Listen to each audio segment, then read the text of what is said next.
I'm Caroline Romer. I'm the Executive Director of the Louisiana Association of Public Charter Schools. We're a nonprofit organization that promotes and supports and advocates on behalf of the 155 charter schools that are across Louisiana, serving about 85,000 students.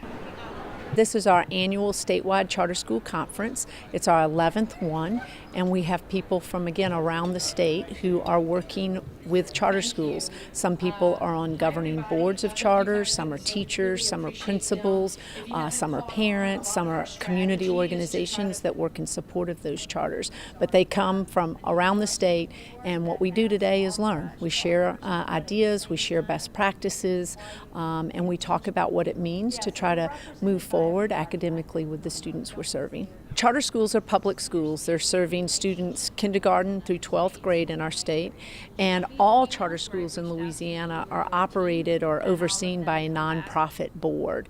Some charter schools have chosen to do business with people that come in and help them run the school on a day-to-day basis. That's the for-profit entities. But at the end of the day, all charter schools are public. All charter schools have a nonprofit board, and all charter schools have the autonomy to make decisions as close to students as possible. The charter school law has actually been around for over 20 years, and now we've got about 155 charters around the state. And the impact, I would say, is twofold. One, changing the way we deliver academics and the expectations we have, engaging parents at a level that we've not generally seen before. Parents choose to be part of a charter. They're not placed there. I'd also say that we, in some ways, are forcing districts and traditional school systems to really think about how they do their work, because now there are other options for families, and we think that means that people have to work harder and do a little better. And I think that with charter schools, what you're seeing is these are schools of choice, so meaning that no one is assigned to a charter school, neither teacher nor student. So charter schools have to create settings that people want to be part of. That's very different.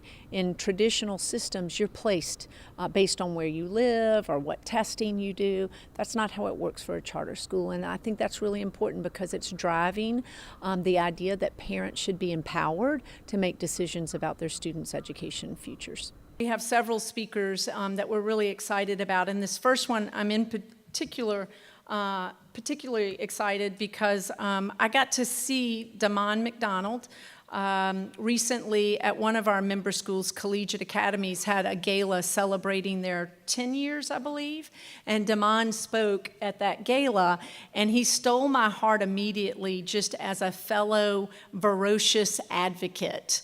As a young man, he's in the 11th grade at Livingston Collegiate Academies here in New Orleans. He has taken it upon himself to organize around the things that he values and thinks is important, including developing student voice and input in the school that he is currently in. And so he went off and he founded the Black Student Union. Again, it's an organization specifically working to build partnership with the teachers and the school leaders in his school to, again, be part of what's going on in that building. He is part of an organization here in New Orleans called Rethink, and I remember Rethink years ago, because I've been doing this now 12 years. That was a group of students that would pick up on certain issues and advocate around those issues in front of places like Orleans Parish School Board and others, and the Rethinkers were angry because some schools were using sporks. They were like the spoon and fork combination, and they didn't understand, like, why do we have to have sporks? That's kind of juvenile, and so they advocated for forks, knives, spoons, and that's how I first met them, and they've been around forever, and he's part of that. But this is the first time we've had a student speak at our conference, and I'm almost embarrassed to say that. Embarrassed in that we talk about the priority of our students and putting kids first, and we should have students here long before today, but I'm excited that I finally woke up and got it right, and welcome Damon McDonald to speak to us today. I attend Livingston Collegiate, which is a school over in the East. And yeah, before I attended Livingston Collegiate, I attended this school. I used to live on the West Bank, and there was a school named Harry S. Truman. And Harry S. Truman was a school that, let's just say, wasn't the best, and let's just say I wasn't the student of the year at that school. And during this time, And yeah, I didn't really, at that time, I didn't really care about school. I didn't really understand where I was at. I didn't understand where I was going. I didn't understand, what I wanted to do in my life. I just felt stuck and stagnant. And yeah, I just didn't, know. But being deprived of that knowledge that I really believed that I needed as a human being to interact in society and interact in this world, I took a deep dive into history and a deep dive into like what actually goes on in this world. And so I found myself studying different identity sects of Black power movements and like what the intersectionality and the continuity of the Negro in America meant for me as a person living. And so yeah, fast forward into my ninth grade year at Livingston, I was introduced to this class named Global Justice. And if you know me, I always talk about global justice in Mr. Thompson's class and how he had an impact on me personally and like the things that we were learning and how I was able to use those things to help me as a person like develop this sort of aptitude to make change, not only in my school, but also in my greater community because of the things that we were learning. For example, the Black Panther Party. We learned about how they used to advocate ferociously and vigorously and how every time they tried to do something, they were always met with resistance and force to try to suppress them. And so I knew that started with only one person, Fred Hampton, like how that started with that one person. And so I thought that my spark would light a fire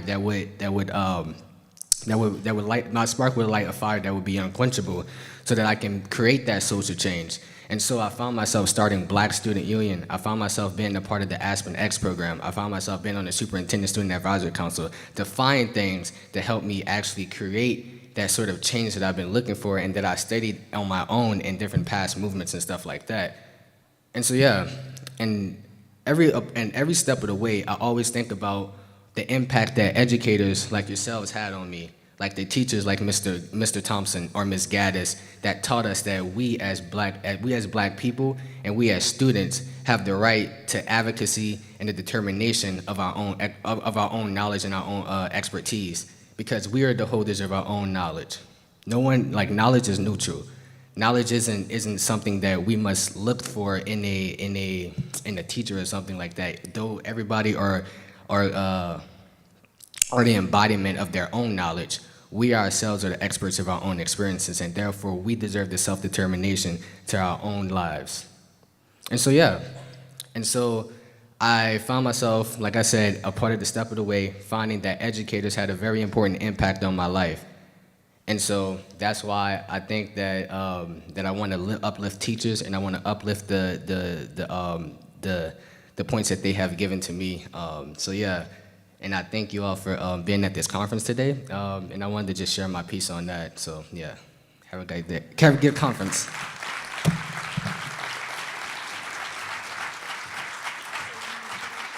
For the past 25 years, my students and I have been reciting this poem. All that I am to be is up to me. I'm a jewel, unique and precious. If I am to shine, it will be up to me.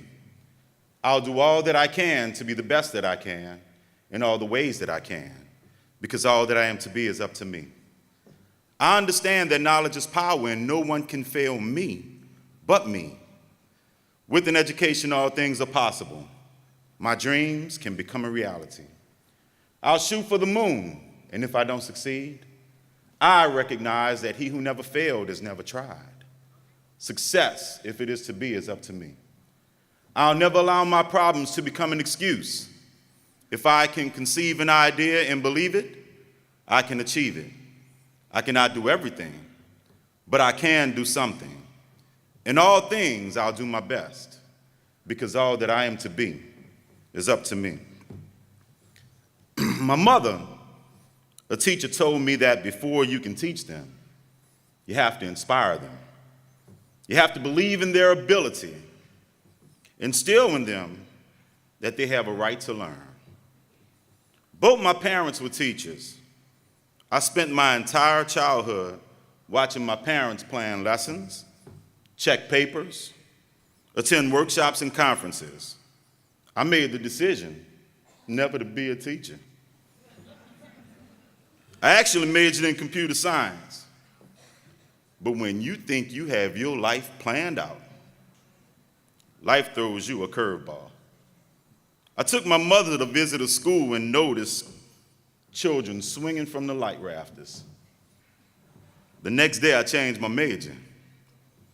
When my mom asked why, I responded, they need me. 20 plus years later, I've been blessed to teach hundreds of children from elementary to college. Warren Easton Charter High School gave me the opportunity to be Teacher of the Year. When I was selected as a Teacher of the Year for Warren Easton Charter High School, the principal, Ms. Medley, said to me, now you have these 3 applications to complete because you're an awesome teacher. I told her, Ms. Medley, I said, I'm humble, but I don't need to do that because I got my accolades this morning. A student whom I didn't even teach, didn't even know existed in the building, said to me, you know, you're my favorite teacher. I said, young lady, I don't even know you. She said, but you're my favorite teacher. So I said to Ms. Medley, I'll apply if you apply for State Principal of the Year. She turned to me and she said, okay. What I didn't know, I was completing the state application and Ms. Medley was completing her retirement forms. When I really got into the application process, I dug deep into my life as a teacher. It was very reflective. The same thing I do when I teach my children. I reflect on the lessons that I teach. I come back and I do it again. But this was something that I did not do for me. I thought back to when I first started teaching. A certified secondary math teacher, now teaching in a self-contained 4th grade class, 9 and 10-year-olds. I said, oh my God. But at that time, if you taught out of your content area, you had to go back to school. That was the beginning of my learning to teach diverse learners. I took 6 hours of teaching elementary methods courses. In my 2nd year teaching, I transitioned to high school algebra. Many of my kids came to me unprepared, lacking the skills and unaware of the elementary techniques that's needed to master the content. The skills that I learned in the methods courses enabled me to meet students where they are. I was teaching high school math using elementary techniques. I have been fortunate to have been surrounded by educators all of my life. My parents, in-laws, friends, and my wife is an educator. My daily conversations have always been around best practices, instruction, motivating students, strategies for ensuring success, alternative assessments, you name it. But I've never, ever worked in a silo. I have always shared my strategies and ideas and looked for solutions to be a success in this career. Charter schools, you are innovative. When you wrote for your charter, you looked for creative ways in ensuring that your charter would be approved, that your charter would show success in educating our children. You have programs, curriculum, professional development, professional learning communities, all tailored to the success of our children. You are unique, you're special, and creative in your approach towards driving a quality education, specialized and tailored towards student success. When you find that successful approach, you expand, you replicate, you mimic other successful charter schools, and establish a network because you've exemplified improvement. 2 charter schools, 8 ranking schools in the state football championship, the Super Bowl of high school football, Warren Easton, New Orleans charter schools showing success in academics and athletics with history leaving legacies. 2 charter schools that are making great strides in athletics and academic achievement. Charter schools, we have the potential. Charter schools with your skills and innovation, all of you are, but very few apply, to be the next state teacher or principals of the year. I implore you to apply. Since July 27, when I was selected as the Louisiana High School State Teacher of the Year, doors have opened opportunities have arisen, and my networking with educators has grown exponentially. Presently, I'm not teaching anymore, doing something a little bit different. I serve as the RTI coordinator and math coach at Warren Easton. I also serve on the charter board as the vice president to a board. My role has provided me the opportunity to utilize all of my knowledge that I've gained over the 24 years plus to help all children excel and to support teachers enhance their craft. My belief is that regardless of race, religion, and socioeconomic status, is that all children deserve a quality education. Why? Because they deserve it. It's our responsibility to provide them with the best education. We have the potential to help kids break through the glass ceilings and be, back to the poem, all that I am to be. The sky is the limit. You are the best. You are deserving to be the next state teachers and principals of the year. So represent. Do me a favor. Take your cell phones out. Hold them in the air. On the real. Take your cell phones out. Need you to do me a favor. My handle is at SM Goodley. Tweet me. Open your Twitter accounts. Tweet me. And I'll retweet the link to the application. It's not hard. I promise you, it is not hard. We don't do it because we think we got so much to do, but you deserve opportunities like this. The deadline is January 23rd. There are 2 essay questions in a short video for teachers. Now, I thought it was hard, but every time when things like this happen, you're gonna get the support. You need to be recognized. Principals, you don't have to do the video. It will be the best reflective project you'll have in your entire life, I promise. The next principal or teacher of the year is in this room, and I'll be around to support you or help you if you have any questions. Reach out to me on Twitter. The sky is the limit, and the choice is yours. Smile and say, children. Thank you. It's really an honor to be here today and be able to share some reflections I have on what we collectively, alongside so many others in our community, our families, and of course, most importantly, our students, have really been working towards in this state. But first, a little bit about me and the lens that I bring to this work personally. And some of you may know this. But I'm originally from a small northeastern section of the Bronx in New York City, raised by a single mom who was also a teacher, and grew up like many of us and like many of the communities that we now work in, with families whose dreams for their kids were often much greater than their paychecks or their pocketbooks. And I found that my family had to make lots of sacrifices to ensure that my brother and I had access to a high quality education. And I remember the difficult choice my mom made as I was coming out of elementary school and getting ready for middle school to sort of put me in a school that was about an hour from my house. Right? It happened to be a school that was one of the only schools that offered me a full scholarship and assured that I was safe every day. And that's how my mom made that decision. But I think my own experience in our education system is what ultimately led me to join Teach for America first as a core member, and joining Teach for America as a core member is what led me to Louisiana as a 4th grade teacher. So I've spent my whole adult life here in Louisiana now, over 20 years, and I remember teaching first 4th grade at Eden Park Elementary in Baton Rouge, Louisiana. And I loved teaching, and I loved my students, and like so many of us, I witnessed every day their endless capacity, and every day my resolve strengthened for what I knew they were capable of.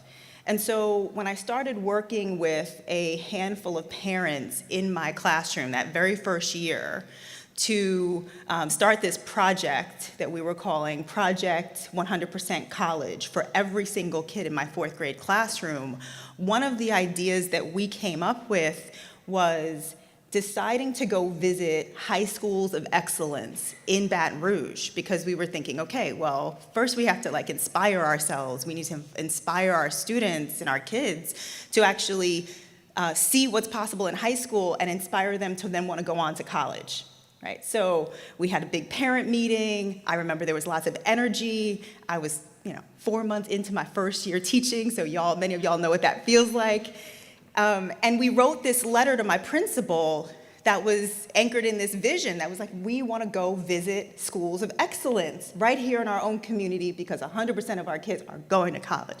And we co-signed the letter, and then I was charged with bringing this to my principal.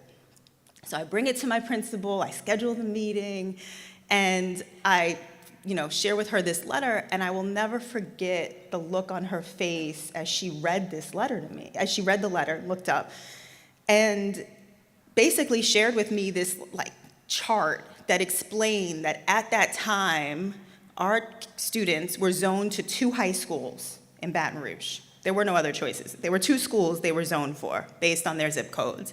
And both of those schools had less than a 50% graduation rate. Okay. Then she explained to me that not only do they have less than a 50% graduation rate, but less than 15% of kids who actually graduated actually matriculated to college. And there was no data on knowing how many of those kids actually completed college of the 15% that started college.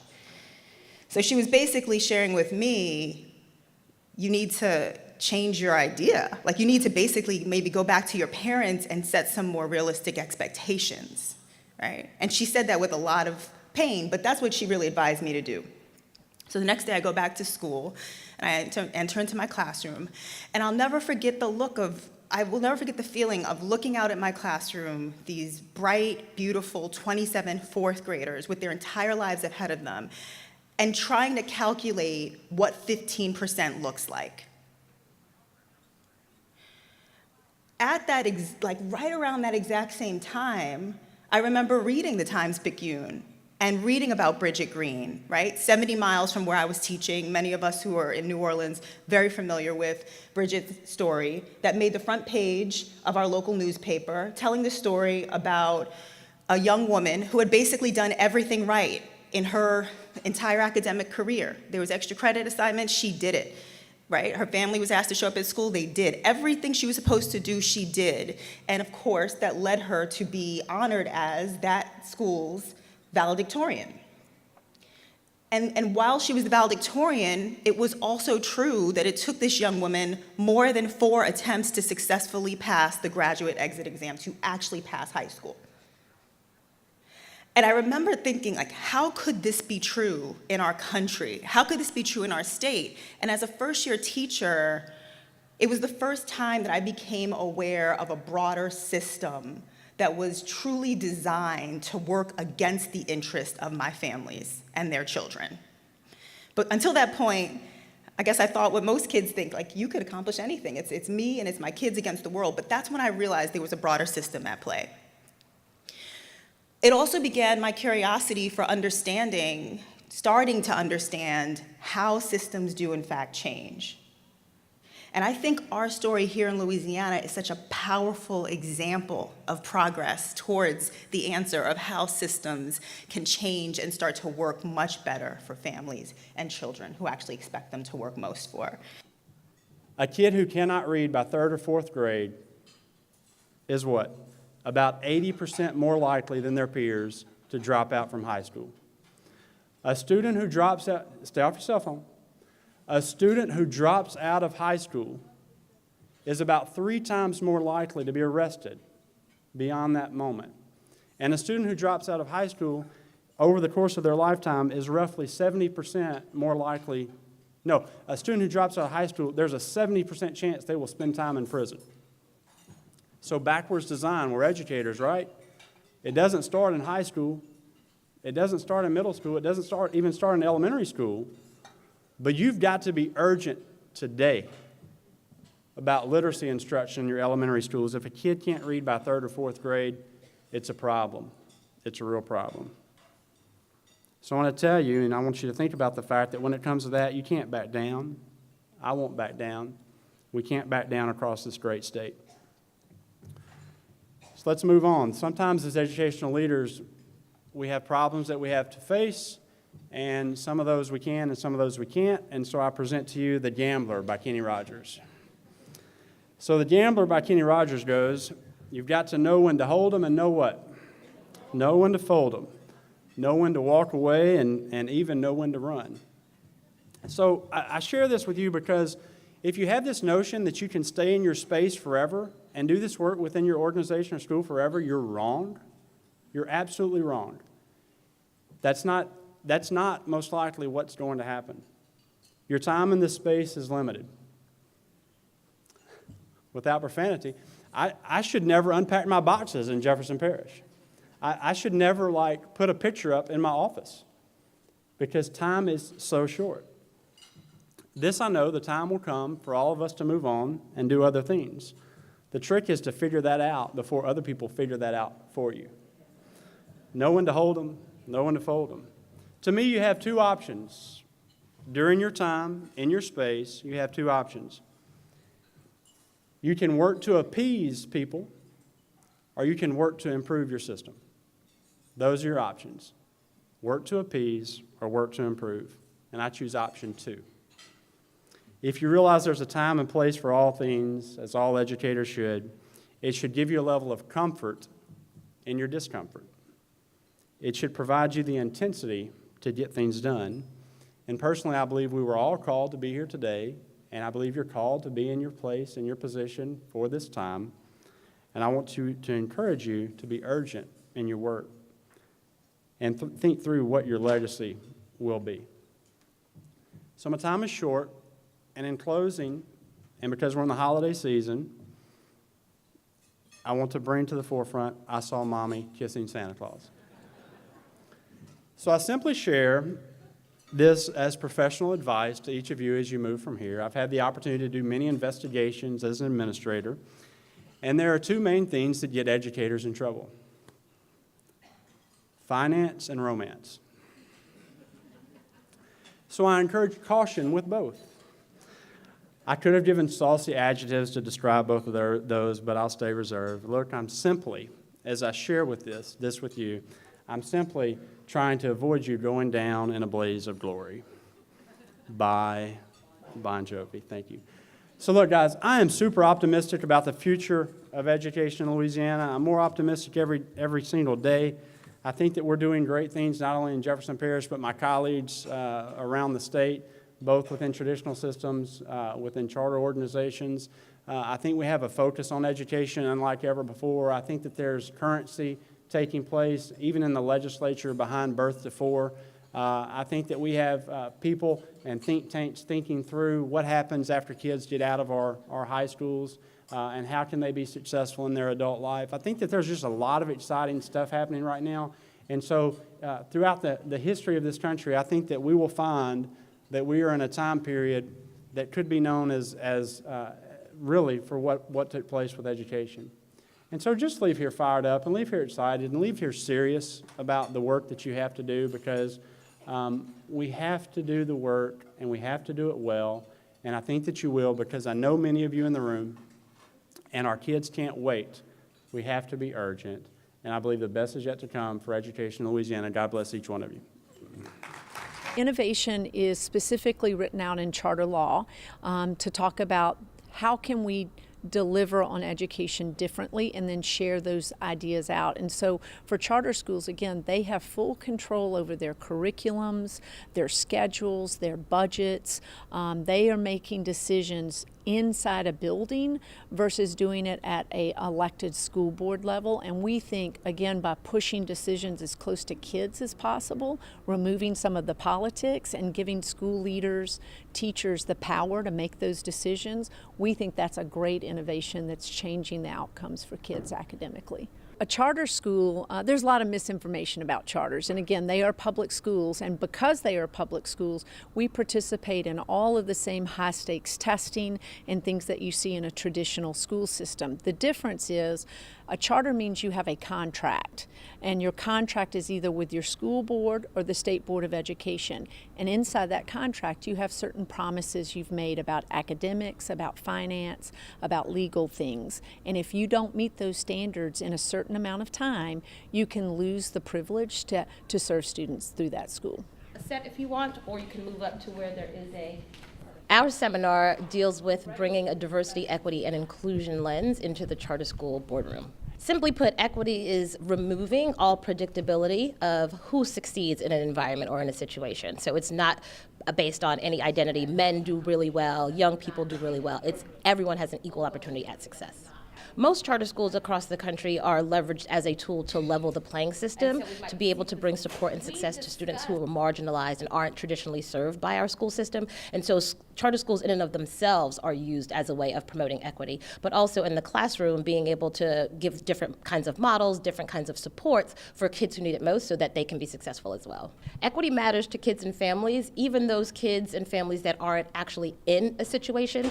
So I think if we want to leverage the gifts and talents of all of our students that help our entire country. So it's not just focused on those kids and those families and communities that need it. Only when we're able to realize the sort of talents and expertise and gifts of everyone, I think as a country, will we actually be able to sort of step into who we say we are. And so there's definitely the opportunity that happens and the shift in trajectory that happens for the students that benefit. But there's also a benefit that happens beyond that student and family to the broader community in our country as a whole. And then what we also know, our seminar this morning deals with dyslexia, and it's important because 1 in 5 individuals have dyslexia, and so they're in every classroom and every school. So we work with a charter school that's just for students with dyslexia, and like I said, 1 in 5, so they're in every classroom. And so when we think about charter schools and innovation, how are they serving these kids and making sure that they're reaching their highest potential? It's very important to identify students with special needs early. We know that the reading gap for those with dyslexia and those without exists as early as first grade.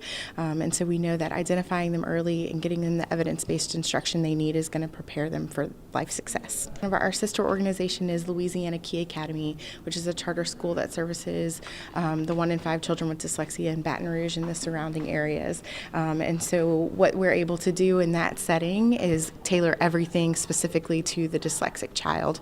So really giving them what they need to meet their weaknesses and remediate their weaknesses, but accommodate their strengths. They will try it. Our seminar today deals with ethics violation and the Code of Governmental Ethics. We are here to talk to students, talk to teachers and school leaders about the ethical pitfalls that they may encounter and how they can deal with them. The ethics rules play a huge role because they want transparency, they want honesty from board members and also from staff. So they provide the rules by which everyone lives, particularly in light of the fact that a lot of financial information, a lot of money flows through charter schools. So they want to make sure everyone knows what they can and cannot do as it relates to those funds. When it comes to ethics, the charter school is the board is performing a governmental function, and therefore they are under the Code of Government Ethics guidelines. And because of that, they have to answer to that power as to what they do with those funds, what they do with contracts, what they do as it relates to the people who are entering into those contracts. How are ethics enforced? So ethics are enforced by the governmental ethics body. They are enforced by fines, by penalties. Each member of a charter school board has to fill out a disclosure form about the financial interest they have. And if they do not fill out that form, or if they're untruthful about it, then they can be fined, and they can also be taken off the board or taken out of their employment situation that relates to that issue. Our seminar this morning deals with strategic goal setting for boards of trustees, and we find that it's most important for boards to have a clear understanding and a mutual understanding of what it is that they're trying to accomplish. We like to say what gets measured gets done, and so when you have clear goals that the full board is marching towards, that's when we really see success. The function of the board is really critical. It's one side of the two-sided coin of leadership for a charter organization. On one side we have the school leader, or the CEO as we call them, and then on the other side we have this group of volunteer leaders of the Board of Trustees. They're really a strategically assembled group of well-meaning people who are passionate about the mission of the organization, are really there to govern successfully this multi-million-dollar public organization and to ensure that they're meeting the academic promises that they've made to their students and community. Leadership is everything. We see that when boards have real strong leaders, that leads to success. We also see plenty of boards that have struggles with their leadership at the top, that it makes the whole board have a difficult time marching forward in the clear direction. So we really work with the leadership of the board, including the officers, the board chair, your vice chair, and your school leader, to make sure that there's a good partnership between the board and the CEO. Leadership starts at the top, and you can really feel an organization has great leadership versus one that needs improvement there. The first question that I'm going to ask folks in the seminar today is to get real about the impact that their board has. If the board hadn't been here in the last 2 years, would anything really look different? There's a huge opportunity out there for boards of trustees to actually add value and to be a valuable asset to their organization rather than there just to be an oversight and accountability function. So our focus today is going to be to get boards to set some really clear goals so that they can have measurable impact on the organization. Okay, so first we want to know who you all are. The topic of our workshop this morning is advancing equity. We're presenting diversity, equity, inclusion standards and indicators for schools as they think about how they can deepen their commitment to advancing equity throughout their organization. DEI stands for diversity, so how representative is your population of the region that you serve. E stands for equity. How equitable are the outcomes for all of the populations that you serve? To what extent are those outcomes predictable by a participant's demographics? And then the I stands for inclusion, which looks really at questions of shared power and shared voice. To what extent do your participants, do your primary stakeholders have an opportunity to impact decisions that will have an impact on their success in your organization? The reason that DEI matters so much for parents and students, particularly in Louisiana, is that we have a growing, diverse community here, whether you're in a fast-growing community or if you're in a traditional community that has had long-standing diversity. What we're finding is that the population of students that we serve are not yet represented in the number of teachers and the demographics of teachers, demographics of administrators, demographics of board members for their same communities. So as we get closer to making decisions that will have sustainable impact for their schools, it's important that we get to not only representational diversity within our school leadership, but also into inclusive practices to keep bringing the voices of new communities to the fore.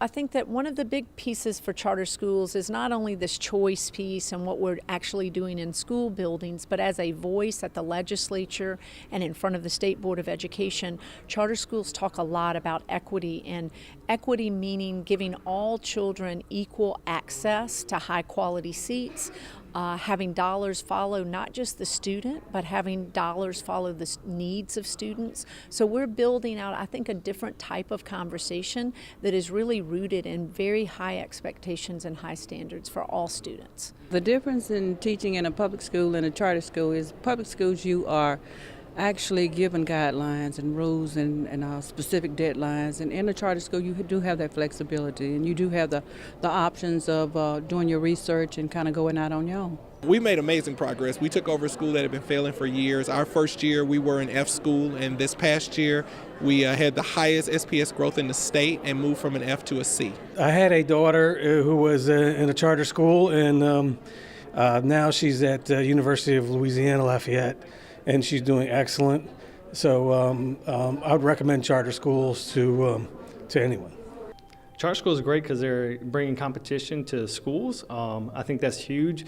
You know, a school can come in, open up, not really have success, and we're just pushing everybody to be better, bringing the best schools to our kids, and competition, you know, breeds excellence. My experience with charter schools is through parent engagement around school choice, and I think the importance of charter schools is that it allows parents to have options that meets the needs of their students, their kids, and their families, and it doesn't limit them by geography. And I think that really is the most important thing about charter schools is the options that it provides families to meet the needs of their kids. I guess one of the biggest myths is that that charter schools cherry pick students and they pick the best students out of a particular geographic area and leave those students who are not the highest performing students in the area for the public school systems. And I believe that is definitely a myth, particularly with our school, because most schools in Louisiana are type 1 and type 3. They have a set zone, or there's a lottery in which the students are assigned to schools. So therefore, it's not cherry picking, it is a random event, or it's in a confined area and you take everyone within that confined area. So I definitely believe cherry picking in the state of Louisiana is not a realistic argument. It is definitely a myth. I'd like to address the myth that charter schools are taking school funds or student funds from the public schools. It is just another opportunity for families to learn or get students to learn about the things that they need to know in life, and it's not taking anything from the public schools, it's actually adding value. It gives them an opportunity to see another way that has its own autonomy, and so it makes a huge difference for families, opportunities that they can have. We start out, our students are creative, They have a lot to offer, and then we school them, and sometimes they shut down. But we are to enhance what's already in them naturally. And I've seen charter schools do that. There were some kids who maybe weren't performing well, and now there are environments where parents can choose and be selective where their child is going to do the best and going to be their best. And whatever school, whatever an organization promotes that, that's where I would want my children to be. I got involved with charter schools because of the innovation, and also because I believe that all schools have something to offer to all children. Charters offered a different option for our students, and I don't think that we should box education into one form or another. And so that was my reasoning for being receptive to charter. My children have kind of a unique situation. I think Morris Jeff is a very unique charter school. So because we're a diverse by design charter school, they have an opportunity to be an inclusive environment that provides a lot more than just academics, but a community of people where they can learn from all different types of people, and that's an enriching experience. Are you satisfied with the education your students are getting? Yes. So Morris Jeff has high standards, and they're also an international baccalaureate school, and so that provides more rigor and more expectations for our kids than like the regular state standards. Experiences I've had have been great experiences. I've been able to make many decisions that are not top down, they're from the bottom up. And I got involved in charter schools because I like the growth, to see the growth and be that independent, have that independency. All children learn differently. We know that, holistically. But charter schools gives us that opportunity to actually put it into practice in real time. This is our third year with the charter school. We're in a small community in Vassar, Louisiana. We are a type 2 charter school. As a executive director, I get to see the whole gamut. I work with facilities, work with recruiting, work with teachers, and working with the parents. In particular, most of our students are coming from low economic, social areas. Academically, we want to bring them up because some have experienced failure. So we're working on everything about the family. With a Tier 1 curriculum now, we're starting to see a lot more improvement. The children are feeling comfortable. Teachers are feeling comfortable with working with the students. So basically, trying to meet the needs of the students and the parents. They approached us because they saw that there was a need for another alternative. So this is one of the reasons why we started the charter school. Charter schools are important because they give parents alternatives, choices in how their students are educated if they're not satisfied with the opportunities that the local district is providing.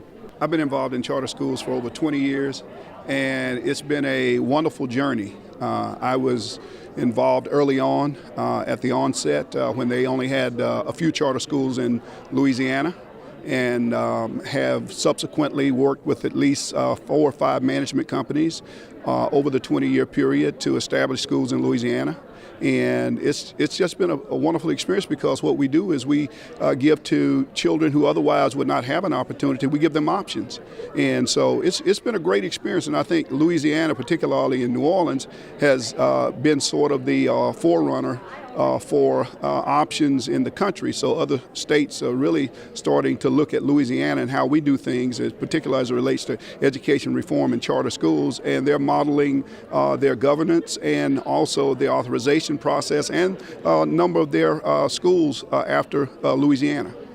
Finish the sentence. My experience with charter schools is in several charter schools. This is my second experience in a charter school. We actually founded this charter school, the Kenner Discovery, and this is going into our 6th year in existence. We are authorized through Jefferson Parish. We are a type 1 charter school in Jefferson Parish. What kind of progress are your students making? Our students are making great progress. We actually have a high rating with the accountability system. We are a B-rated school this year.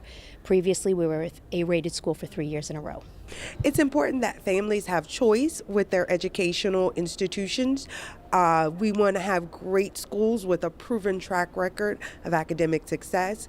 And with having those choices, families can go directly to the school with a proven track record. My experience goes back approximately 20 years, and I've been committed for those 20 years to this form of choice for all students and families. What kind of results have you seen for the students and for their families? I've seen fantastic results, particularly where there aren't options for students. Charter schools have provided that option in a number of different cities that I work. I think the value of charter schools in Louisiana is that it offers kids options. Oftentimes, the one-size-fits-all approach never benefits anybody.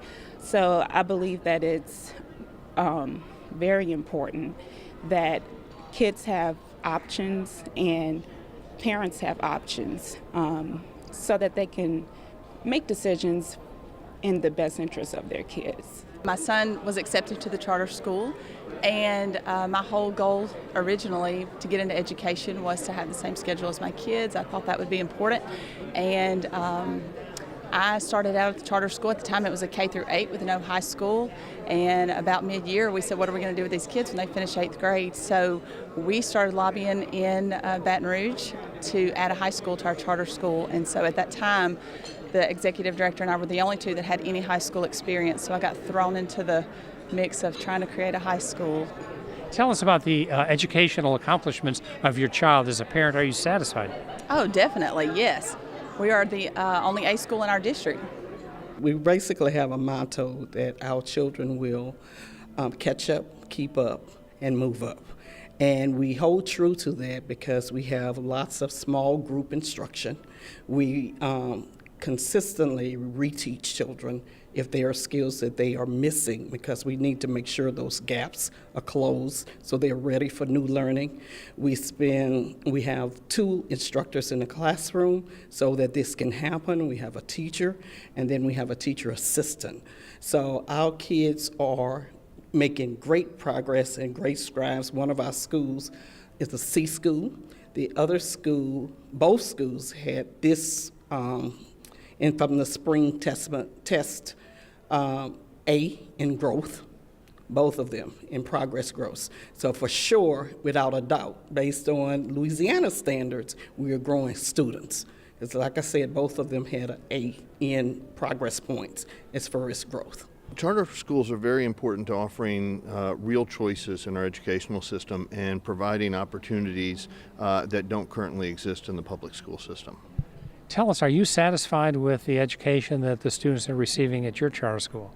Absolutely. In fact, my daughter is in kindergarten and she goes to our charter school. A charter school's mission, to me, is for students who could not normally make it in a regular classroom still have an opportunity to obtain an education basically on their level, and to know they can achieve an education no matter what. New Orleans is the only city in America that is almost 100% charter school, and that started after Katrina. And as many people know, prior to Katrina, New Orleans had a public school system that really suffered with poor academics. And so since that time, we have quickly ramped up here and have become somewhat of a center of attention worldwide on what's possible. Again, when you give parents choice and you empower teachers and educators to make those decisions close to kids. So we're seeing improved graduation rates, higher ACT scores, lower dropout rates.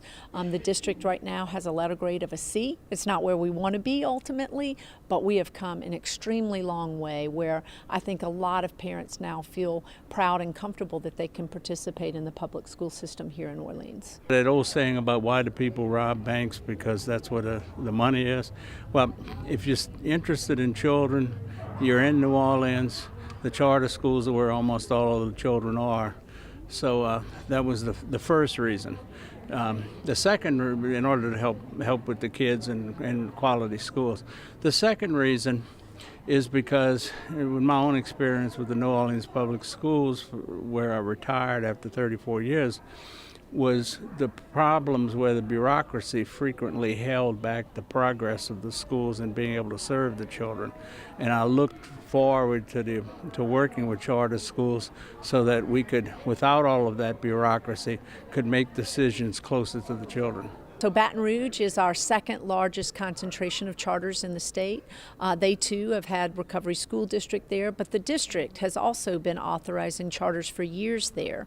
So we now have over 20 charter schools in Baton Rouge. It continues to grow. We're attracting operators from around the country. And again, a long way to go. Louisiana suffers from some pretty low outputs for students historically, and we're working hard on that, but by no means have we solved all those problems. But I think that charter schools, whether in New Orleans or Baton Rouge or Monroe or Union Parish, we again are serving students at a level that we have not seen before, and we're really excited to be part of that. Want to recognize Lusher Charter School. They received a National Blue Ribbon School Award this year, as well as their school leader, Kathy Reidlinger.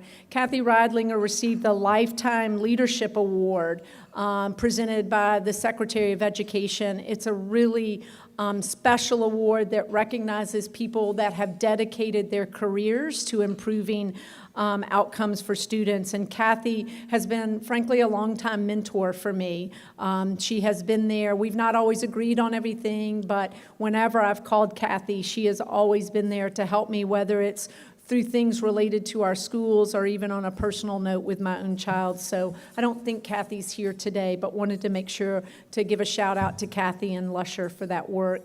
I also, with that being said, this year, as you know, there were some different awards that the state did than they've done in the past. They did both top gain schools and they did equity honorees.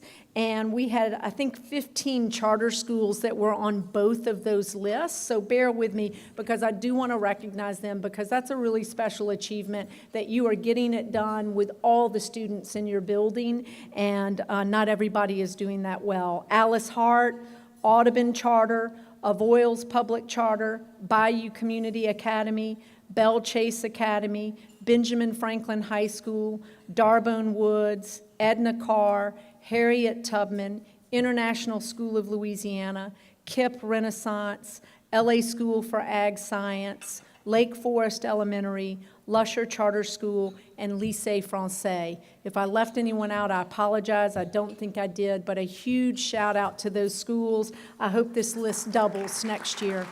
Excellent. I love charter schools because it allows you the autonomy to make things happen for students, to empower teachers, and to engage our communities.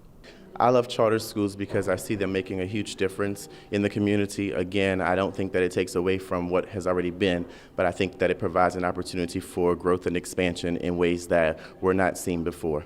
I love charter schools because of the autonomy that you have to do what's best for kids without having to go through all the red tape.